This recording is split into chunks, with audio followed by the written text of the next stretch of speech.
Hello everyone, welcome back to my channel. In this video, we will continue chapter 1 of geography, that is the earth in the solar system. इससे पहले इस chapter की हम एक video और कर चुके हैं, that is part 1, जिसमें हमने सन तक डिस्कस कर लिया था. तो आज हम प्लैनेट से डिस्कस करेंगे इस वीडियो में. अगर आपने पहले वाली वीडियो नहीं देखी है तो लिंक डिस्क्रिप्शन बॉक्स में आपको मिल जाएगा, आप जाकर वो वीडियो चेक कर सकते हैं. तो चलिए शुरू करते हैं. Planets. Planet comes from a Greek word. Planet word जो है वो एक ग्रीक वर्ड से लिया गया है. उस ग्रीक वर्ड को हम कहते हैं प्लैनेटाई, और इस प्लैनेटाई वर्ड का मतलब होता है वॉन्डरर्स. राइट. सो वॉन्डरर का मतलब हुआ वो ऑब्जेक्ट्स जो कि सन के चारों तरफ घूमते रहते हैं. राइट. प्लैनेट्स क्या है? प्लैनेट वो सेलेस्टियल बॉडीज हैं जो सन के चारों तरफ अपनी फिक्स ऑर्बिट में रिवॉल्व करते रहते हैं, घूमते रहते हैं. इसीलिए हम इन्हें वॉन्डरर्स भी कहते हैं. Celestial bodies. प्लैनेट्स वो सेलेस्टियल बॉडीज हैं जिनकी खुद की हीट और लाइट नहीं होती. दैट मीन्स ये सन की लाइट को ही रिफ्लेक्ट करते हैं. हमें पता है हमारे सोलर सिस्टम में 8 प्लैनेट्स हैं. Right. From mercury, Venus, earth, Mars, Jupiter, Saturn, Uranus and Neptune. इन्हें याद रखने की एक ट्रिक भी है जो आपकी एनसीईआरटी बुक में भी है, and that is my very efficient mother just served us nuts. अगर आपको ये स्टेटमेंट याद रहती है तो आपको सारे प्लैनेट्स के नाम याद रह जाएंगे बहुत आसानी से. नाउ दीज प्लैनेट्स ये क्या करते हैं? सन के चारों तरफ अपने फिक्स्ड इलोंगेटेड यानी कि अपने फिक्स्ड इलिप्टिकल पाथ, जिसे हम ऑर्बिट कहते हैं, उसमें रिवॉल्व करते हैं, घूमते हैं. और ये अपने एक्सिस पर भी घूमते हैं यानी कि रोटेट करते हैं. प्लैनेट्स को हम दो कैटेगरीज में डिवाइड कर सकते हैं. First is the inner planet and second is the outer planet. Right. So inner planets क्या है? मरकरी, वीनस, अर्थ, मार्स. इन 4 प्लैनेट्स को हम कहते हैं इनर प्लैनेट्स. क्यों कहते हैं? क्योंकि ये क्लोज है सन से. राइट. और ये प्लैनेट्स बने हैं रॉक्स और स्टोन से, इसीलिए हम इन्हें टेरेस्ट्रियल प्लैनेट भी कहते हैं. आउटर प्लैनेट्स में आता है जुपिटर, सैटर्न, यूरेनस और नेपट्यून. इन्हें हम आउटर प्लैनेट्स कहते हैं. क्यों? क्योंकि ये सन से दूर हैं. ये गैसेस से बने हैं, तो बेसिकली हम इन्हें गैस जाइंट्स या फिर जोवियन प्लैनेट्स भी कहते हैं, क्योंकि इन प्लैनेट्स का कंपैरेटिवली इनर प्लैनेट्स से साइज जो है वो बड़ा है. इसीलिए हम इन्हें जोवियन या जाइंट्स, बड़े प्लैनेट्स भी कहते हैं. अगेन आउटर प्लैनेट्स को हम दो कैटेगरीज में और डिवाइड कर सकते हैं. जुपिटर और सैटर्न जो है वो मिलकर बने हैं. Jupiter and Saturn are made up of gases, so we can say that these are the gas planets. और Uranus और Neptune जो है वो basically बने हैं आइस से, तो इन्हें हम आइस planets भी कह सकते हैं. So this is our solar system. एक बार फिर से हम इसे recap कर लेते हैं. Sun is in the center. Sun के चारों तरफ हैं हमारे 8 planets: Mercury, Venus, Earth, Mars. Jupiter, Saturn, Uranus and Neptune. आप देख सकते हैं ये 4 प्लैनेट्स जो हैं वो इनर प्लैनेट्स हैं, और ये 4 प्लैनेट्स जो हैं वो आउटर प्लैनेट्स हैं. आप इनका साइज भी देख सकते हैं. These planets are small in size while these planets are large और bigger in size. So here in this table you can see planets. इनको लिस्ट किया है मैंने नियरनेस टू द सन, यानी कि फर्स्ट पर आता है Mercury, then Venus, Earth, so on. Size के हिसाब से अगर हम देखें तो सबसे बड़ा प्लैनेट है जुपिटर, उसके बाद आता है सैटर्न, उसके बाद आता है यूरेनस, और फोर्थ पर आता है नेपच्यून. उसके बाद फिफ्थ पर आता है Earth. So that means Earth is the third nearest planet to the sun and it is fifth largest planet in our solar system. इसके बाद आता है वीनस और मार्स, एंड एट लास्ट सबसे छोटा प्लैनेट जो हमारे सोलर सिस्टम में है वो है मरकरी. स्पिन टाइम यानी कि ये प्लैनेट्स अपने एक्सिस पर स्पिन यानी कि रोटेट करने में कितना टाइम लेते हैं, तो Mercury takes 58 days 15 hours and 30 minutes. Venus takes 116 days and 18 hours. Earth takes 1 day, that means 24 hours. Mars takes 1 day 37 minutes. Jupiter takes 9 hours 56 minutes. Saturn takes 10 hours 42 minutes. Uranus takes 17 hours 14 minutes. And Neptune takes 16 hours and 6 minutes. Then we have revolution time, यानी कि इन planets को sun के चारों तरफ घूमने में कितना time लगता है. So Mercury takes 88 days. Venus takes 255 days. Earth takes 365 days, यानी कि 365 days and 6 hours, right. Mars takes 687 days. Jupiter takes 11 years and 11 months. Saturn takes 29 years and 5 months. Uranus takes 84 years and Neptune takes 164 years. Next we have number of the moons. Mercury के पास अपना कोई moon नहीं है, Venus के पास अपना कोई moon नहीं है, अर्थ हैज वन मून. हमारा जो मून है वो अर्थ की नेचुरल सैटेलाइट है. मार्स के पास 2 मून है, Jupiter has 79, Saturn 82, Uranus 27 and Neptune has 14 moons. Clear. Now we have Mercury and Venus. मैं इन्हीं 2 प्लैनेट्स को क्यों डिस्कस कर रही हूँ? Because these planets are given in your NCERT books. अगर आप चाहते हैं कि आपको इन प्लैनेट्स की और नॉलेज मिल जाए तो I will upload a video particularly based on the planets only, right? So first we have Mercury, which is the nearest planet to the sun and it takes 88 days to complete one round. ये हम already table में discuss कर चुके हैं. Then we have Venus. Venus को ही अर्थ का twin भी कहा जाता है. क्यों? क्योंकि इसकी जो शेप और साइज है वो अर्थ से मिलता जुलता है. Next we have till August 2006. अगस्त 2006 तक प्लूटो जो है उसे एक प्लैनेट माना जाता था, पर 2003 में इंटरनेशनल एस्ट्रोनॉमिकल यूनियन की एक मीटिंग हुई जिसमें प्लूटो को ड्वार्फ प्लैनेट डिक्लेयर कर दिया गया सीरीज की तरह, राइट. ऐसा क्यों किया गया? तो ड्वार्फ प्लैनेट की मैं आपको डेफिनेशन बता देती हूँ. ड्वार्फ प्लैनेट क्या होता है? ये एक सेलेस्टियल बॉडी है जो सन को ऑर्बिट करता है. इसके पास खुद का मास होना चाहिए जिससे कि ये अपनी राउंड शेप बना सके, रख सके, और इसने अपने नेबरहुड को जो है वो क्लियर किया नहीं हो, राइट. सो ड्वार्फ प्लैनेट एक सेलेस्टियल बॉडी होगा जो सन को ऑर्बिट करेगा, उसका मास उसकी राउंड शेप को रख सकेगा, और थर्डली इसने अपने नेबरहुड को क्लियर नहीं किया होगा. अगर कोई प्लैनेट ऐसा है तो उसे हम ड्वार्फ प्लैनेट कहेंगे. और प्लूटो जो है उसने अपने नेबरहुड को क्लीन नहीं किया था, यानी कि उसने अपनी ऑर्बिट में आने वाले जो एस्टीरियड्स होते हैं उन्हें नहीं हटाया था. That is why it was declared as a dwarf planet. So here we can see Pluto and this is Ceres, and Eris is also a dwarf planet. Now we have the Earth, our Earth, right? हमारी Earth third nearest planet है सन से और fifth largest planet है हमारे solar system का. इसकी shape जो है वो जियोइड है. जियोइड का मतलब होता है earth like shape.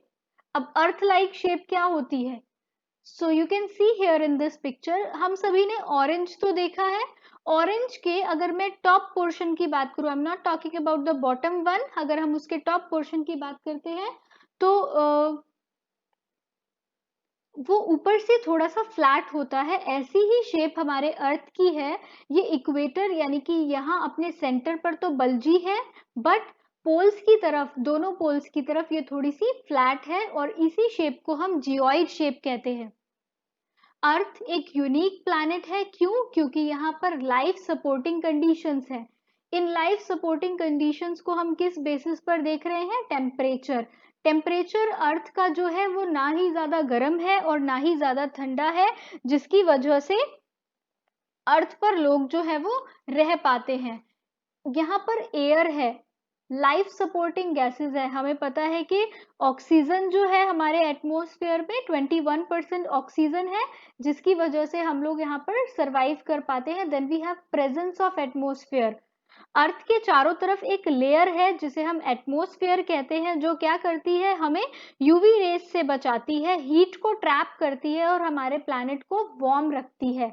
And at last हमारा जो अर्थ है उसका 2/3 सरफेस जो है वो वाटर से कवर्ड है.